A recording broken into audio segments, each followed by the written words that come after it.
Hello everyone, good night. I'm here. My name is Grandmaster Gemelio Padilla. I'm here recording at night to talk about um, combatives, urban combatives, karate, kobudo, aikido, wushu, kung fu, and really any combative martial art that uses a knife and, if you will, uh, maybe a stick or any sharp object. Um, I have been involved in many related combat situations using a knife. Um I've been in others involving long, sharp edged weapons such as katanas, machetes, spears, but that's for another subject. Here I'm just gonna talk about knives, short, one sided knives, maybe chef knives or combative knives. Um, I am a martial artist. I practiced wushu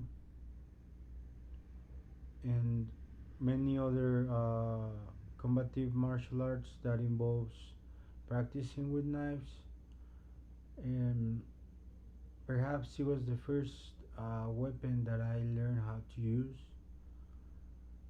or one of the first weapons that I learned how to use.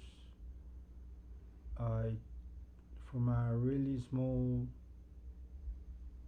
very young age, I picked up my first knife, which was a Swiss knife. I was like 4 years old and I bought myself a knife. It's pretty awesome now that I think about it that way. I bought myself a Swiss knife with all the equipment, all the cool gadgets it has. Knife, the magnifying lens, the screwdrivers, the can opener, the bottle opener, the tweezers. Everything has. For a 4-year-old who got the money um, from I don't know where I got the money from, but I bought it, and it was like $200. So yeah, and I bought it and I just used it a little bit, and I liked it so much I gave it to my dad, and he was very surprised, and he said, "Where do you get it? Ah, I like it. Thank you." And that was the first time I had a Swiss knife. Later in life, I had another one, but this time I kept it because I was a scout, a Boy Scout, and well, we kind of used to have one, so I used it a lot. So every time we went camping, we used the, these kind of knives, and that's when I got the kind of feel for it, you know.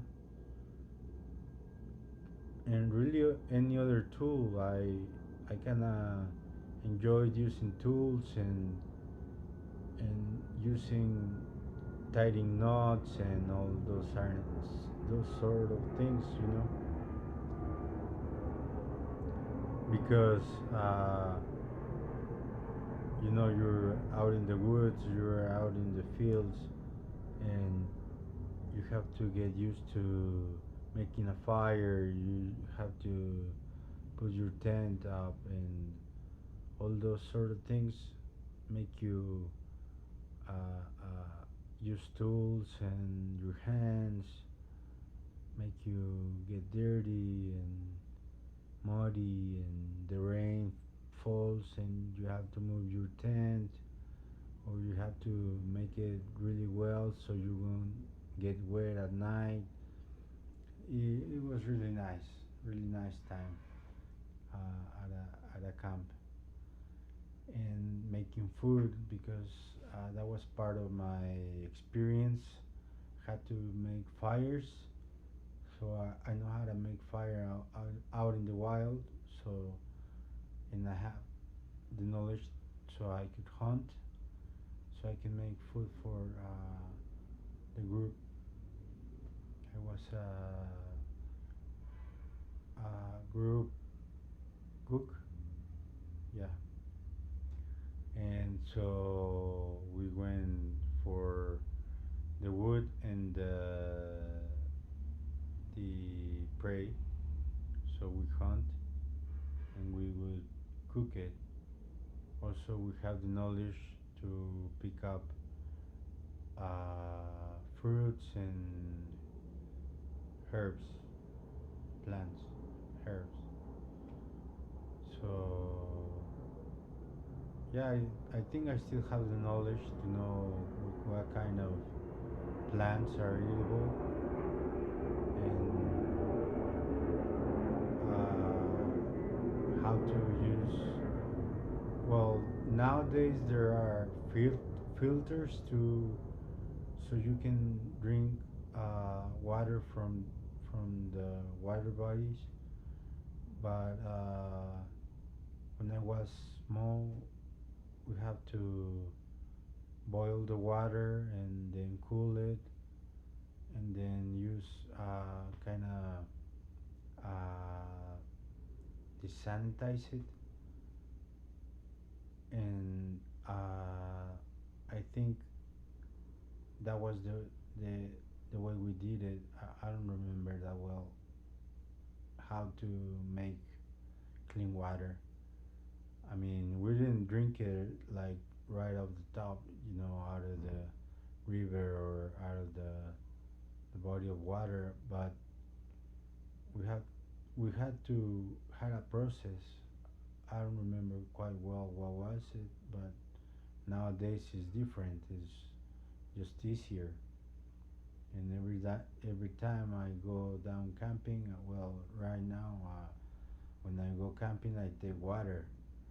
But back then, we had to drink it from the the river or the the body of water. We had to use these procedures.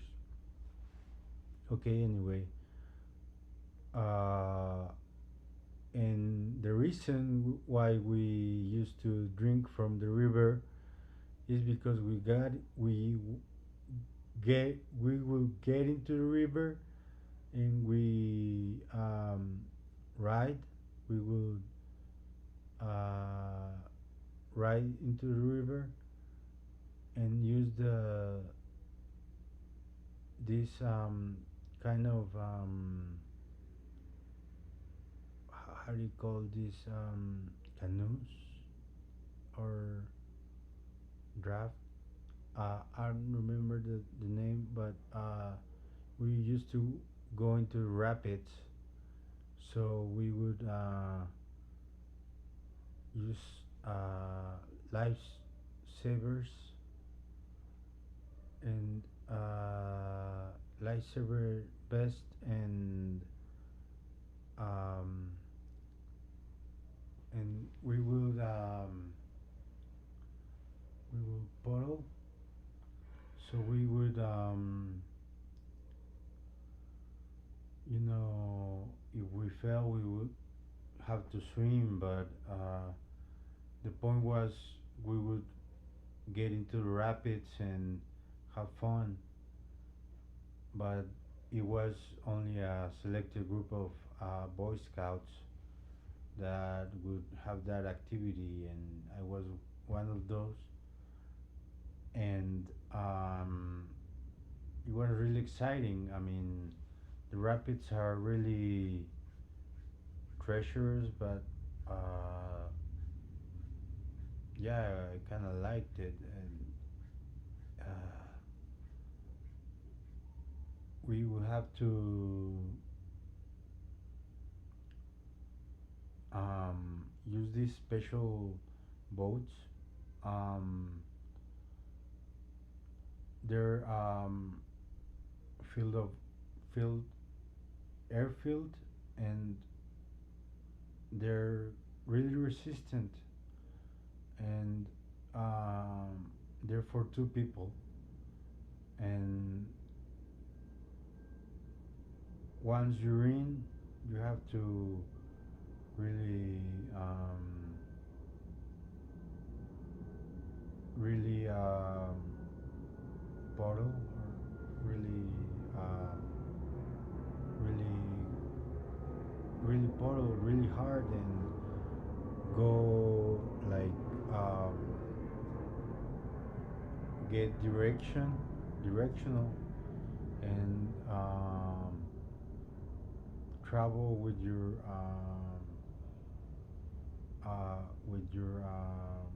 paddle, and make it like go one way or another. And if you don't paddle right, you would circle, and you will lose, and then you will flip over, and you will have to swim, or someone else will have to get you out of the river.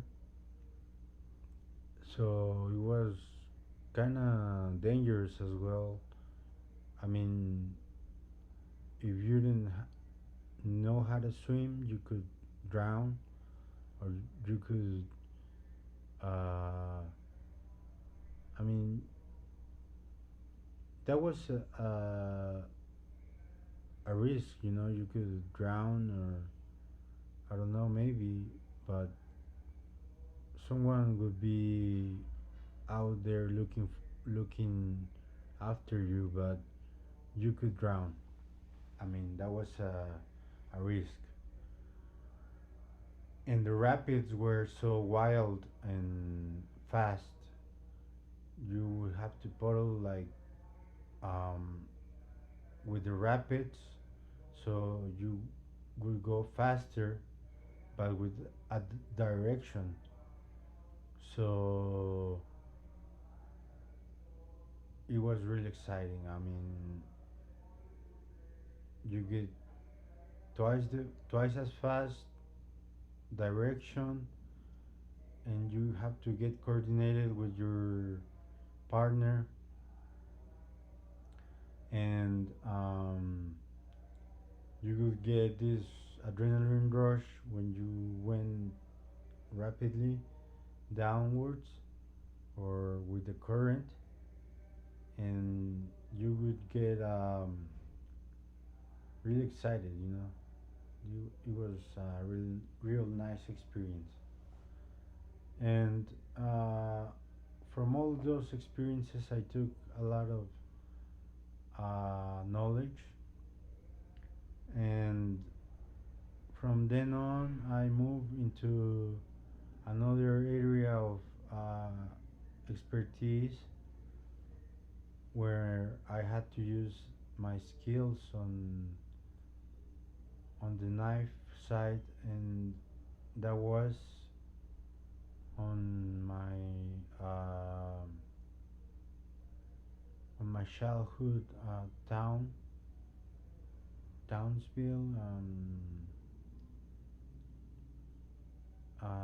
St. Mary, and it was about taking care of cattle, and pretty much a ranch, you know. So you have to like sacrifice sanitarily animals, so you could sell them for their meat, cows, swine, and chicken,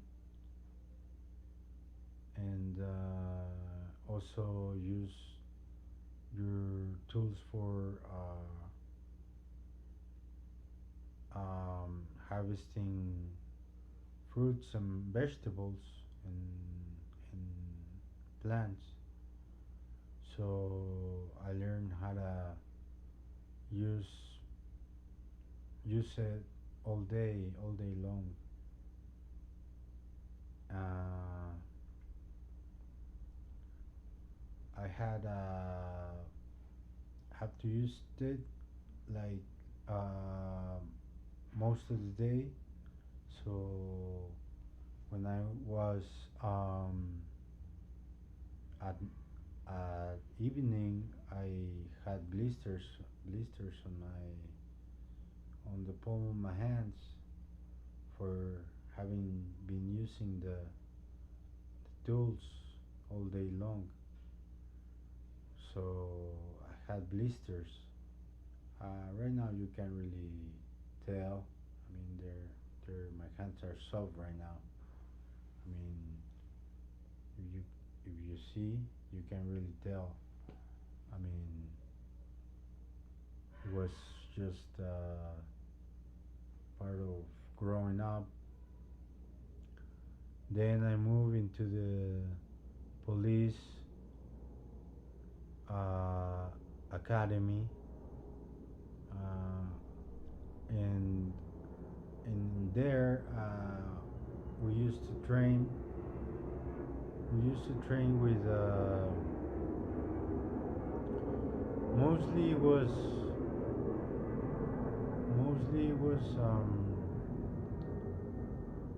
exercise and not much not much knife action there. It was mostly about making exercise and doing some exercise about like uh, calisthenics kind of thing, uh, jumping jacks, push-ups,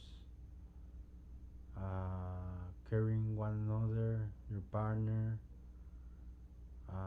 kind of making a rest, um, um, making a rest.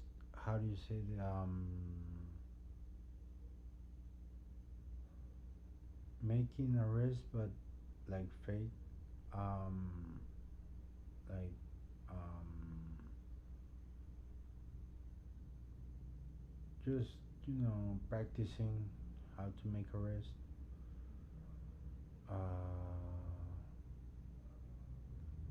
And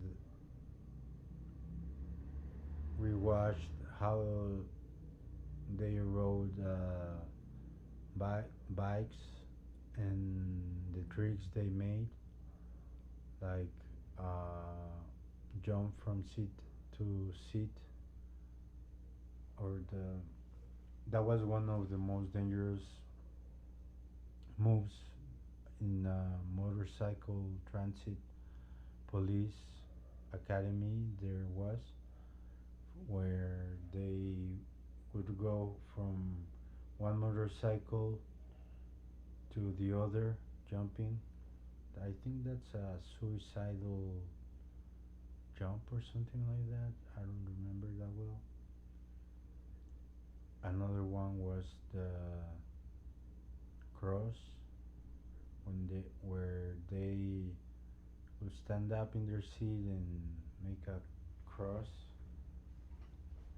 standing up.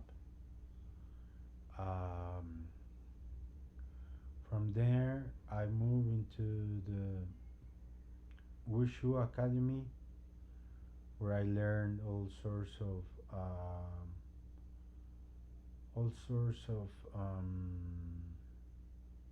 weapons, gymnastics, stumbling, and fighting, fighting techniques: combat, boxing, kickboxing, full contact, and wushu, of course, a little bit of qigong, qigong, a little bit of free form, and of course knife fighting. Yeah, knife fighting was special because they taught me the butterfly swords or the butterfly knives, which are um, I think they're southern Chinese swords or knives. They're about this big, and they have like curved angle, and they're really like um, saber kind of thing, but short, and they be used in pairs. So it was more like it was more like a weapon, skill weapon system only for the advanced class, and I think it was neat. I learned them when I was more advanced into the class.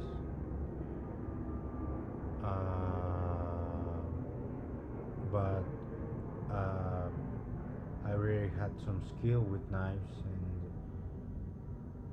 and guns. But here we would see all sorts of weapons used in kung fu in China, and some in Japan, in North Korea, and South Korea, and Asia. And some of those were the nunchucks and the bow, the sai, the nine section chain whip,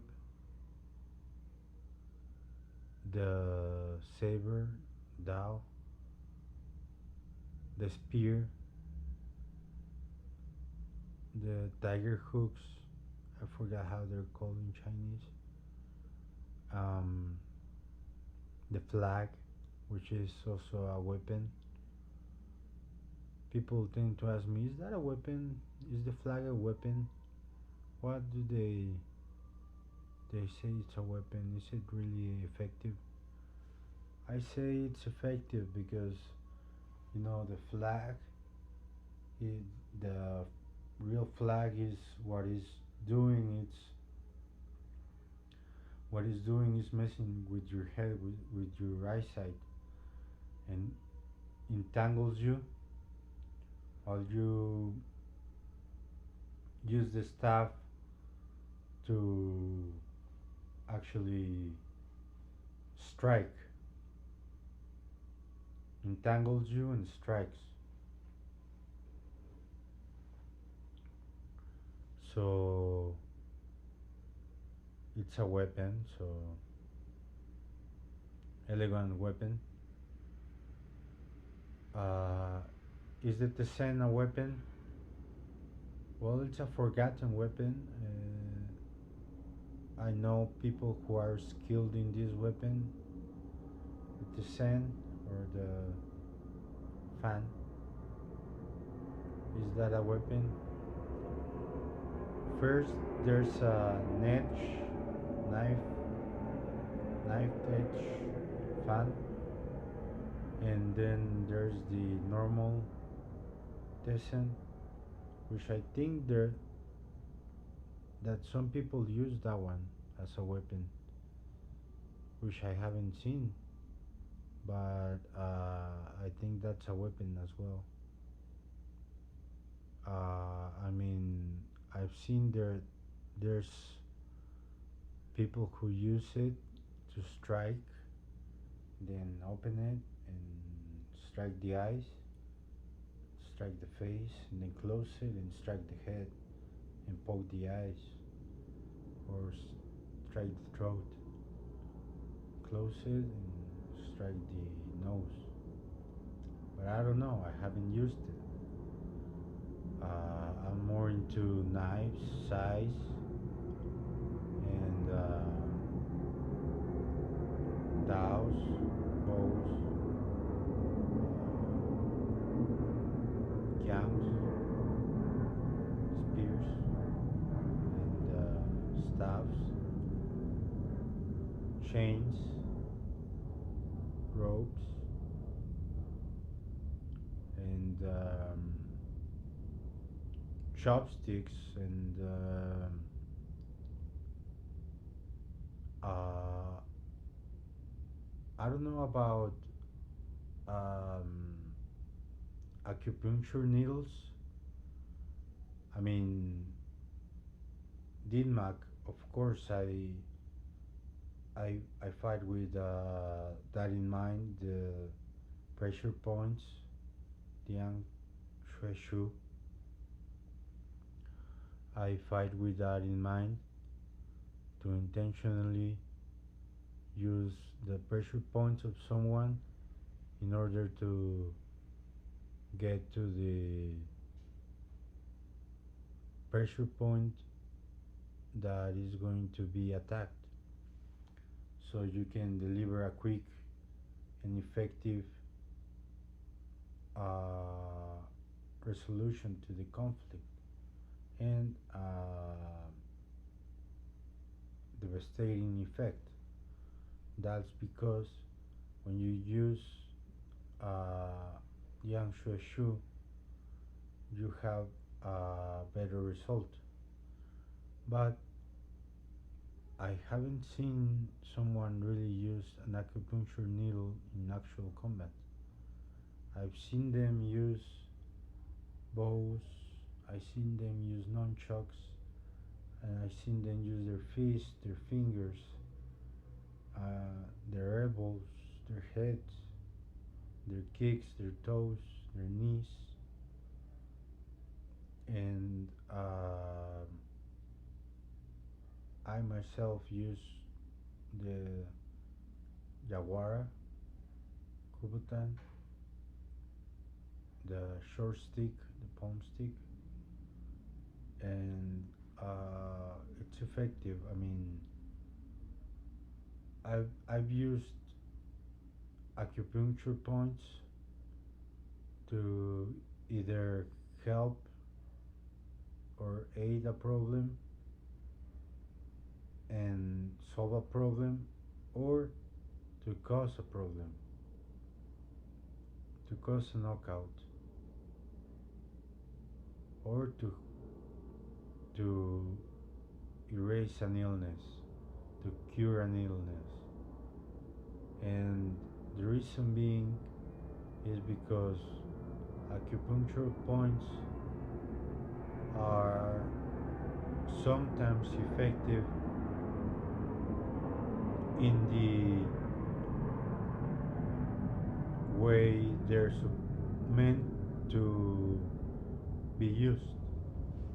They're meant to cure, they're meant to cause a problem, because what they are like acupuncture points relieve the pressure and the blood clots that form along the body stream in certain parts of your body where food, blood, fat, and sometimes chi gets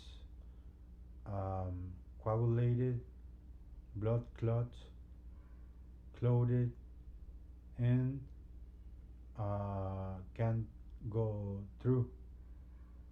So when you relieve it, making it go through a path, making it go left go right, then the blood flow, the energy flow,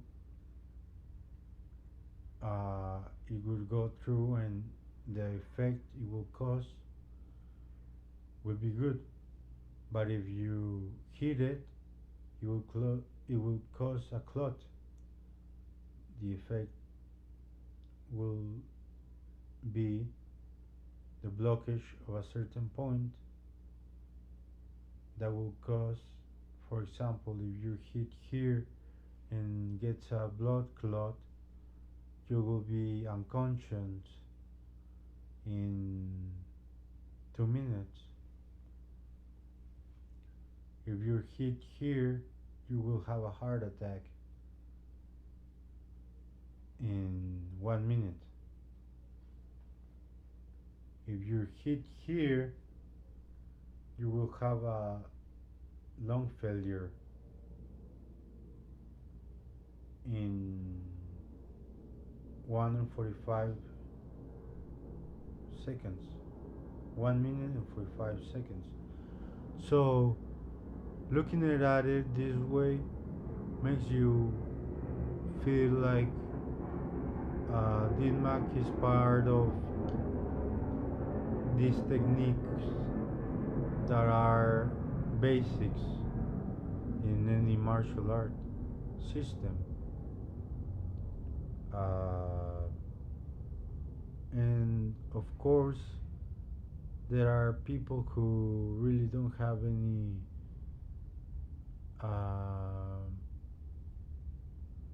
position on them whatsoever and go about it, and there are dangerous people because they apply these techniques in order to cause damage to society and people. So what I do is make people understand that once you have a knowledge of these techniques, you must have a moral ethics. The Chinese call it Wude. I just call it moral ethics, where we say you don't hit a mental ill person, you don't hit drunk people, you don't hit drug addicts, you don't hit young people, you don't hit women, pregnant women, and old elderly people, because one hit from a DINMAC student will cause severely unreversible damage, will lead to death. So, but this video is not about DINMAC. This video is about knife fighting. And knife fighting in DINMAC, it's certainly, if we view it as an alternative to a defense approach, we will be able to understand it better. What happens when you're told your martial art cannot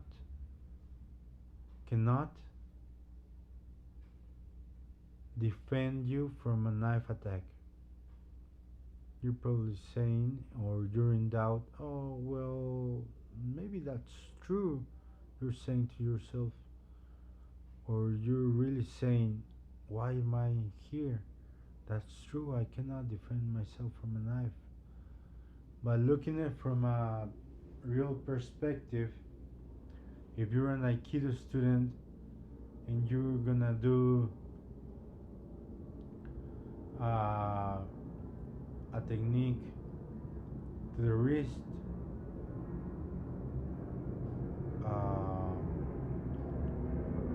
I forgot the name of this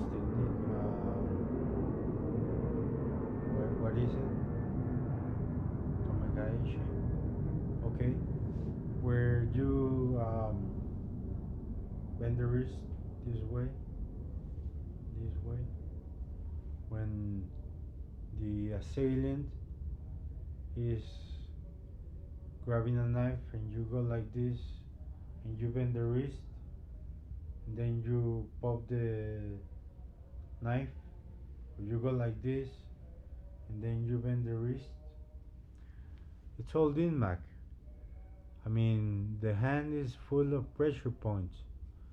We have one here, the wrist bends, and you can feel all these ligaments torn apart. I mean, we have many pressure points here, and many pressure points here. We have these points here, these points here. We have points here, here, and the fingers are just um, aching when we do this Komegaishi, I think is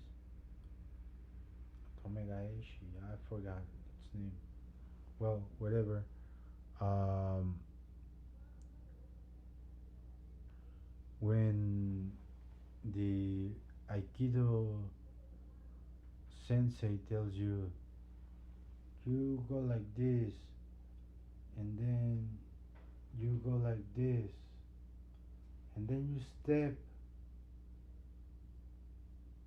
and then you flip over, and then grab the knife from your assailant, and magically he is in the floor. Well, he's not that very far from the truth, because when Dinmac explains it, this is all ligament and joint motion. So in Dinmac, we know it as China,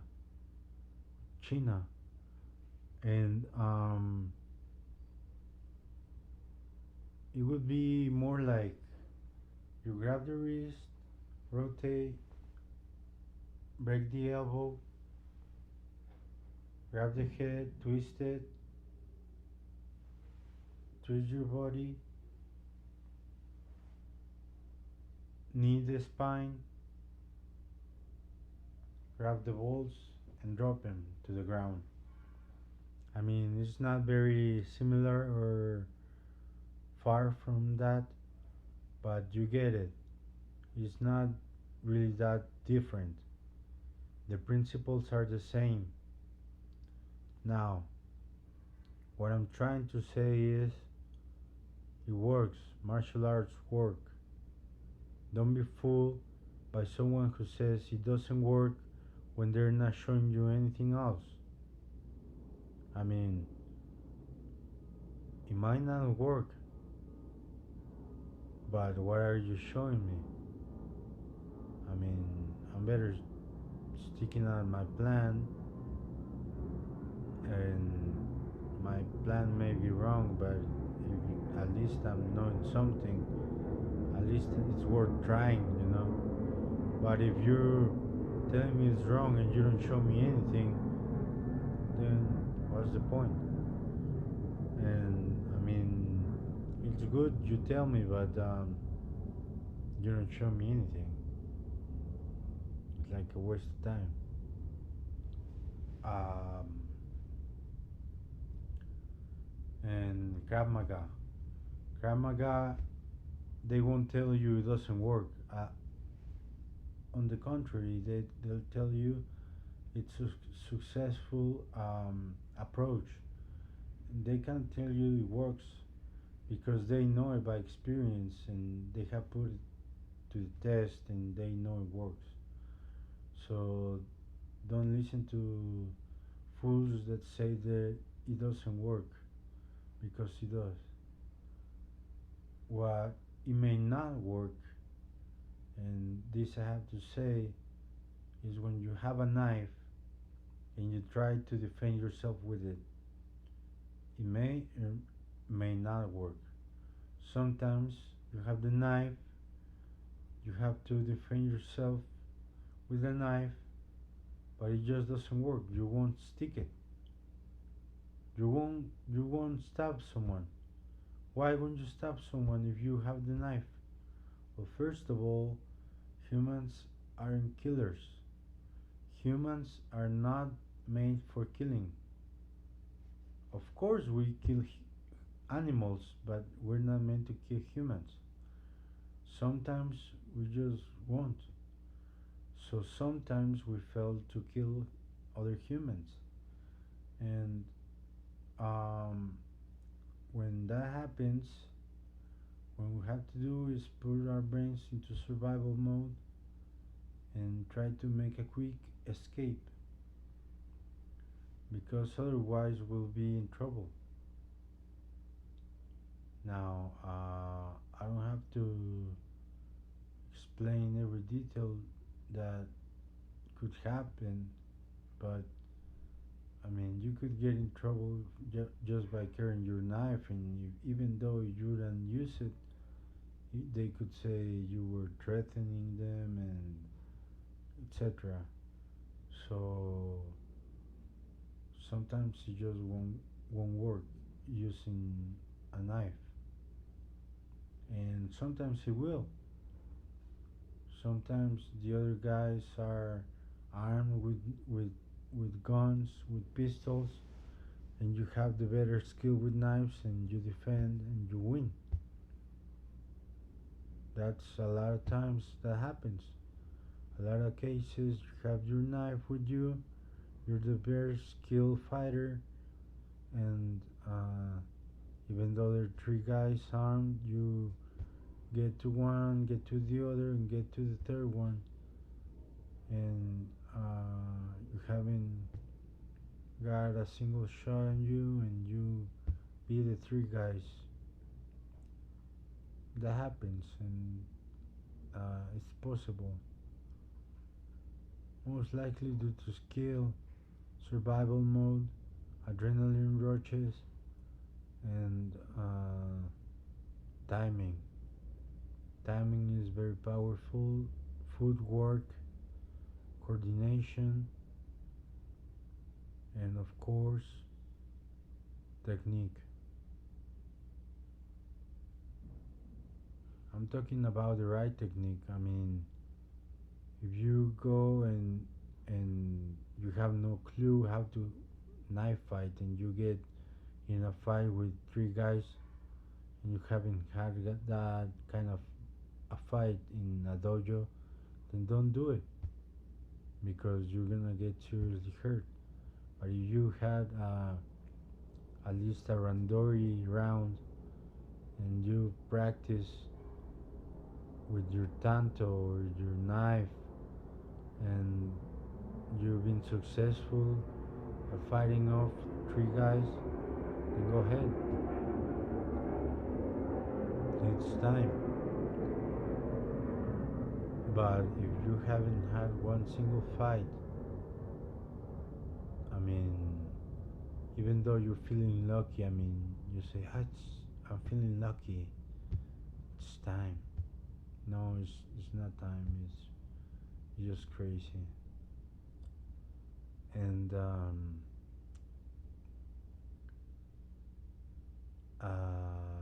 I advise don't carry knives out in public. Don't carry knives, concealed weapons. Don't carry knives even at your home. It's not the best weapon. You can use better weapons. Don't choose knives over other weapons. If you can weaponize, use other weapons over the knife. But do not try to forget how to use a knife. Knives are very important. Knives are very singular and a very important part of a man's life or a woman's life. Knives are the only gun that doesn't run out of bullets. The only weapon that doesn't run out of ammo. And of course, it gets, blunt, but you sharpen it and it works just fine. But uh, uh, that's taking care of knives, and that will take a whole nother chapter. But martial arts that are into knife fighting, that would be wushu, silat, kali eskrima, uh, Japanese aikido, kendo, karate, kobudo, uh, sistema, sambo, jiu-jitsu, I think Kalari Payadu from India, uh, Glima from Europe, Eskrima from Italy, Esgrima from Spain, French Eskrima, Bartitsu from England, uh, uh, um, and that's pretty much it. Uh, there's another Italian martial art that's very important. That's the Sicilian knife fighting system. That's a very important school of knife fighting. They use a stiletto, which is kind of a dagger, but stilettos are sharper and kind of illegal, but uh, they have this. I'm gonna let you investigate about it. They kind of fight and have these duels over in Sicily, Italy, where they could wrap their jackets and use the Sicilian grip and duel with it over some things. But they're really efficient at it, and they're really good fighters, duelists. And so I'm gonna let you investigate a little bit more about it, so you can fill us up when you're looking at this video. Uh, there was this there was this there was this event where I got a knife from the army, and at Orange County, California, and it was a really cool automatic knife. I once pulled it out from from at a beach to a weed dealer and took all his money just because he was dealing at the beach. I felt like I was, like cleaning the beach or something. I don't know. And so I got like $30 worth of, dollars,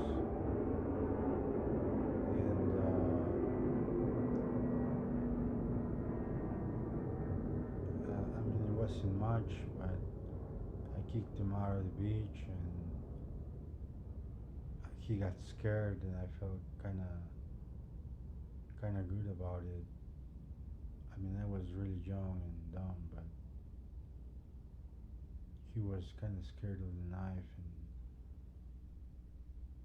and then another occasion there was this guy who was like really drunk, and I had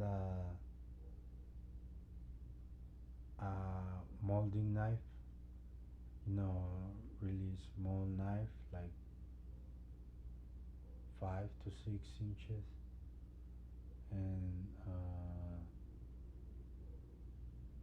handle like the same size, wooden handle. So I had sprayed it purple, and so yeah, he was pissed off at his girlfriend, and he was pushing her, but the girlfriend, that was the part that I was mad at and pissed at him from afar, not really close. The girlfriend had his uh, daughter on baby daughter carrying on her arms, and the baby was pleading, crying, stop, stop, help. So I couldn't do anything. I mean, I was just watching, but I wasn't trying to do anything anyway. But when I went inside my house, because I went to the store and then I went inside my house, I was witness to this, and went inside my house, and my dad said, "Hey, wanna go grab something to eat?" I said, "Yeah, sure, let's go." So I grabbed my jacket, got my knife, and we went outside, and this guy was insulting my dad. And I said, "Hey, don't insult my dad, what the hell are you doing?" And he was insulting my dad, he wasn't insulting me. That got me really pissed off, so I told him, I think I, slapped him. So he was throwing blows at me, but he was really drunk. He couldn't really even catch me. So I just put my guard. He got my arm, and I said to myself, "Oh yeah, that's the way you wanna play. So let's do this." I just instantly got my knife out and poke him in the arm, like right here. And secondly, I got him into his rib cage.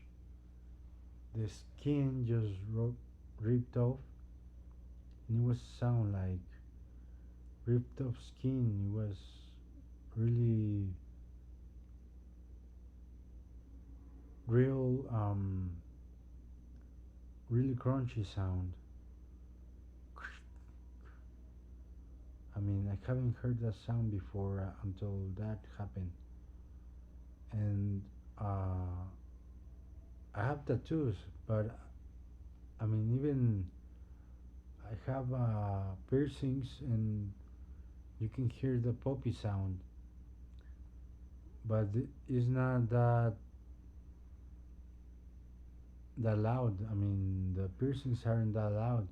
This one was loud, and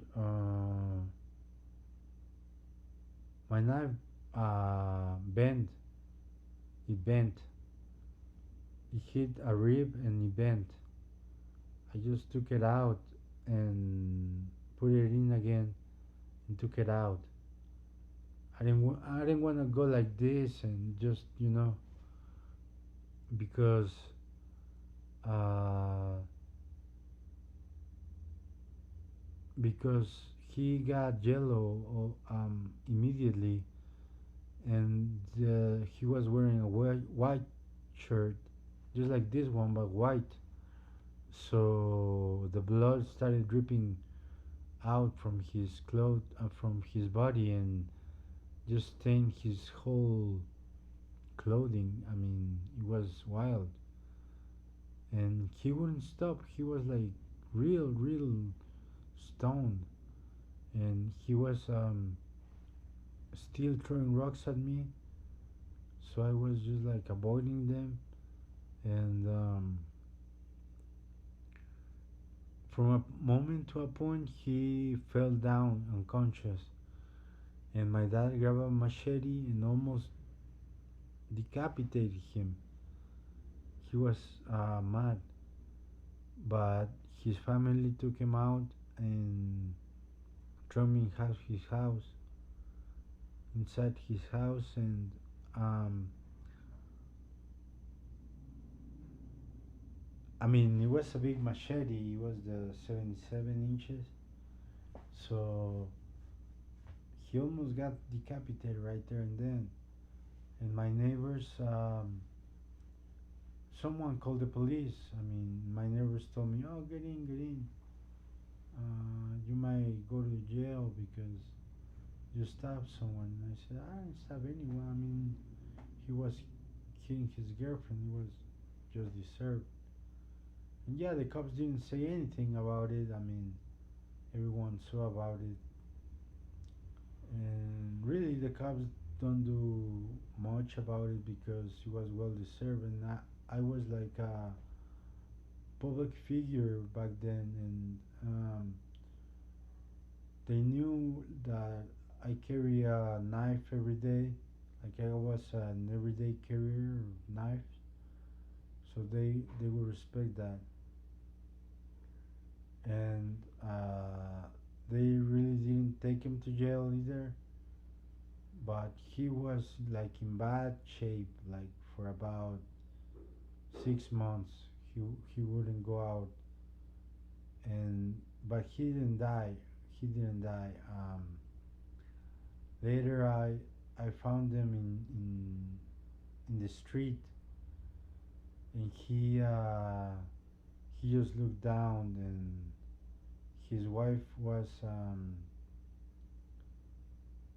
better. She was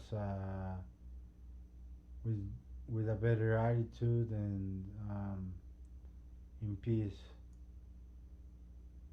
and he was with a better attitude as well. Like he worked for a attitude arrangement, so it works. It works well with those kind of people that are mean. And ever since, uh, it works. So confrontations of those kind of levels tend to work. But uh, yes, I've had many other encounters with people who are really messing with drugs and alcohol and have been um, under knife points, and knives are really dangerous, and guns too. I mean, any weapon is dangerous in the right hands, but knives are always a kind of weapon that no one wants to be on the other side, you know. But sometimes you have to take part of the knife party and have to use a knife. And it's well when you know how to use it. For example, I'm a chef. My dad was a chef, and so I have to know how to use a knife, and I have skills using knives. Besides, I'm an Aikido student, so I use the tanto, the katana, so I have very sharp knife skills. But um, other than that, I don't really use knives. I mean, I use knives every day, but I like knife throwing, not circus knife throwing, but hunting knife throwing. I have a blowgun too, and archery with slingshots. But I really enjoy knife throwing, spear throwing, and I think it's one of my favorite sports besides wrestling and wushu because it keeps me really at an edge point and active. But knife throwing has been so looked down upon, and people even don't know what knife throwing is really. And people who know about it don't really seem to care about it that much. Knife throwing is one of the most beautiful skills martial artists can learn, and is one of the best skills you could learn and teach because you have to use your coordination, your aim, and your skill. You have to know how to use a knife or any kind of throwing weapon. Could even be a nice pick. So you have to be using certain tools and skills. There are you have to be confident using them, and it's real nice, really. But there are not many schools about throwing throwing weapons as there will be about other aspects of martial arts. And I actually think that it's been a declining in martial arts institutes because people don't know what they want and really don't know the benefits of martial arts in general, not just in self-defense like they think their martial arts are for. Martial arts are really for all sorts of things, and martial arts are essentials for a man's life, woman's life, boys and girls' life, adolescents and young people, and even for elderly people. Martial arts are the best path you can take if you are really a person with a goal in life. You can really seek into martial arts and get accomplished and really use martial arts for your own good and personal gain, thinking about others, helping about others, motivating others. You have to be a bad influence on others. You don't have to be a pessimist or you don't have to be a bad role model. You have to be the leader that they need, and you have to be that example by doing things that you want people to do. Do things that you want people to do, and they will follow you. So, martial arts are all about you becoming a master, a proficiency. So, if you want to become a martial artist, but you are good in music, you can be the artist part and still be a martial artist, a heart, and, and still train music with the perfectionism of martial artistry. You can do that, and you will have the same level of skill, or perhaps even better skill than you would have gotten by yourself, only practicing music. Now the difference is that you have another kind of level, a better one. And so it is with other disciplines of artistry, be it paint, be it dancing, be it writing, acting, any kind of skill. Martial arts are there to enhance it and give you the whole control of your own self and the control you need to be a leader and a role model. So, why am I talking about martial arts? Firstly, because I am a martial artist.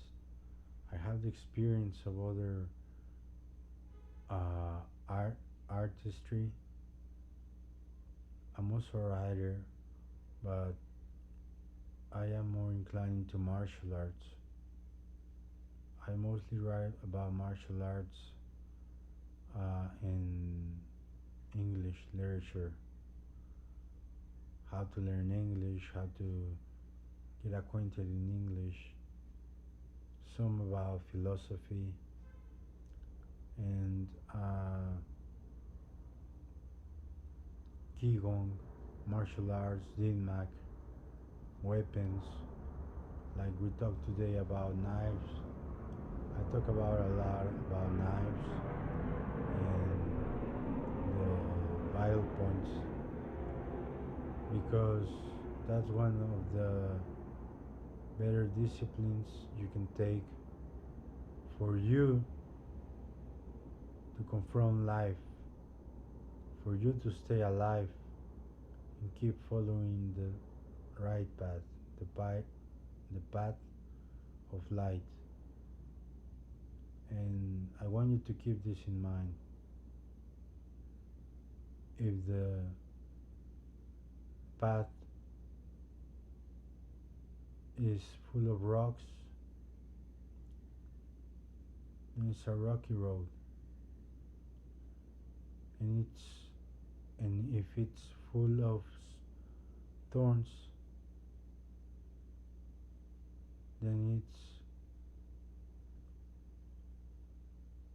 a rose path.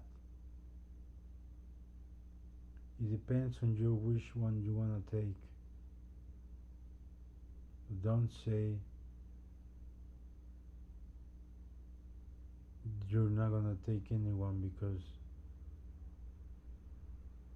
the path it's full of thorns or rocks. Depends on what view you have.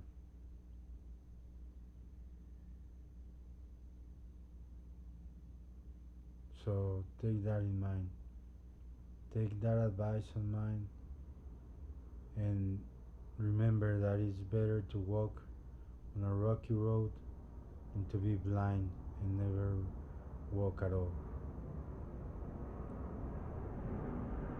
So I'm not saying that being blind is wrong or de- depicting blind people. No, I'm saying that